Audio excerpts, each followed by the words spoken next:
In this video, I will show you how to add a user in HubSpot.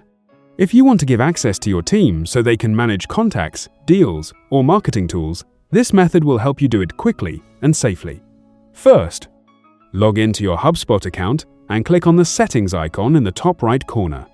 Inside Settings, go to the Users and Teams section from the left sidebar. Now click on the Create User or Add User button. After that, enter the user's email address and choose the level of access you want to give them, such as admin, sales, or marketing access. HubSpot may also ask you to assign them to a team depending on your account setup.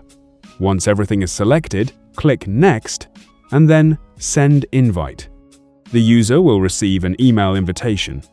Once they accept it, their account will be activated and they will be able to access HubSpot based on the permissions you assigned. If you found this video helpful, subscribe to our channel.